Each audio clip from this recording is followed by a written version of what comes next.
Welcome back to my channel. तो आज हम पढ़ने वाले हैं बेटे कि रचना के आधार पर वाक्य भेद। अगर हम वाक्य को जाने तो हम अर्थ के जो आधार पर आपको दिख रहे हैं यहाँ पे अर्थ के आधार पर वाक्य भेद, इसको हम क्लास 9 में कवर कर चुके हैं। अर्थ के आधार पर वाक्य के 8 भेद होते हैं जो हम पहले पढ़ चुके हैं। ठीक है, अब हम पढ़ेंगे रचना के आधार पर वाक्य भेद। देखिए, रचना का मतलब होता है बनावट, हम सबको पता है, और बनावट के आधार पर इसके 3 भेद होते हैं। सबसे पहले हम देखेंगे सरल वाक्य, फिर संयुक्त और मिश्र वाक्य। तो सबसे पहले हम देखने जा रहे हैं कि सरल वाक्य क्या है। देखिए, अगर मैं आपसे कहूं, इसकी परिभाषा लेके चलते हैं कि ऐसे वाक्य जिसमें एक क्रिया और एक ही कर्ता हो, यानी कि काम को करने वाला भी एक और काम जो हो रहा है वो भी एक। लेकिन मैं इसमें थोड़ा सा आपको ये समझाना चाहूंगी कि ये जरूरी नहीं है कि इसमें एक ही कर्ता हो। कर्ता कौन होता है? काम को करने वाला। अब एक से ज्यादा भी हो सकते हैं, मैं एग्जांपल के थ्रू समझाती हूँ। जैसे यहाँ पर है, देखिए यहाँ पर क्या है, यहाँ पर बोला गया है सुशीला। पहले तो यहाँ देख लेते हैं, बारिश हो रही है। ठीक है, इसमें एक ही क्रिया है और बारिश के बारे में बात हो रही है। ठीक है, बीच में कोई रुकावट नहीं, कोई जोड़ नहीं, कुछ नहीं। तो इसे देखेंगे तो ये जब एक ही क्रिया होती है, जिस वाक्य में एक ही क्रिया होती है बेटे, वो सरल वाक्य कहलाता है। ठीक है, अब अगर मैं ये बात करूं कि एक कर्ता, ठीक है, कर्ता कौन है? सुशीला, और एक ही क्रिया उसके द्वारा गाना गाया जा रहा है, तो एक ही क्रिया। तो इसे थोड़ा सा सही करते हैं। मान लो ये सुशीला है, मैंने कॉमा लगाया, सुशीला, मैंने लिखा रीमा, मैंने लिखा नीरू।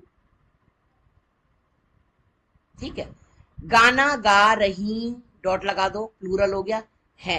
ठीक है, तो अब देखो, हैं तो 3 कर्ता, कर्ता 3 हो गए, सुशीला हो गई, रीमा हो गई, नीरू हो गई। 3 जने हैं, लेकिन तीनों एक ही काम कर रही हैं। क्या काम कर रही हैं? गाना गाने का काम कर रही हैं। तो एक या एक से अधिक भी कर्ता हो सकते हैं। जहां की बात करी थी, एक ही कर्ता नहीं, यहाँ एक से ज्यादा भी कर्ता हो सकते हैं, लेकिन तीनों के द्वारा या जितने भी कर्ता हैं उसके द्वारा काम एक ही किया जाएगा, क्रिया एक ही होगी।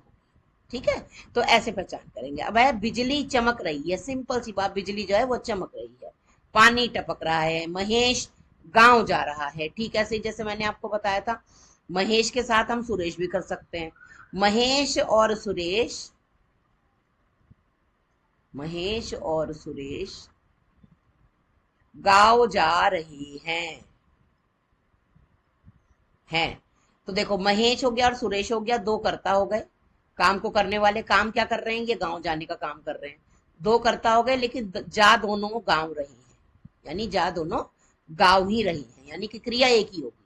तो सिंपल आप उसमें समझ लीजिए कि जो जिसमें क्रिया एक ही होती है ना, जिस वाक्य में, वो सरल वाक्य कहलाते हैं। आई होप सरल वाक्य आपको समझ आ गए होंगे बेटे। चलिए चलते हैं संयुक्त वाक्य की तरफ। तो संयुक्त वाक्य, जिससे मैं आपको एक बात समझा देती हूँ कि जैसे मान लीजिए आप ऐसे ऐसे लीजिए, देखिए उदाहरण बाद में देखेंगे, पहले मैं आपको समझा रही हूँ कि ये देखिए यहाँ पर, ये मेरा पूरा एक कंप्लीट सेंटेंस। ठीक है, एक और मेरा पूरा कंप्लीट सेंटेंस। ठीक हो गया। अब इन दोनों को जोड़ने के लिए मैंने बीच में कोई भी योजक लगा दिया। वो और भी हो सकता है, ठीक है, वो इसलिए भी हो सकता है, ठीक है, इसलिए भी हो सकता है, ठीक है, वो क्योंकि भी हो सकता है, ठीक है, वो ताकि भी हो सकता है, वो या भी हो सकता है, वो कुछ भी हो सकता है। ठीक है, तो इसमें आप कोई भी योजक चिन्ह जो है वो लगा सकते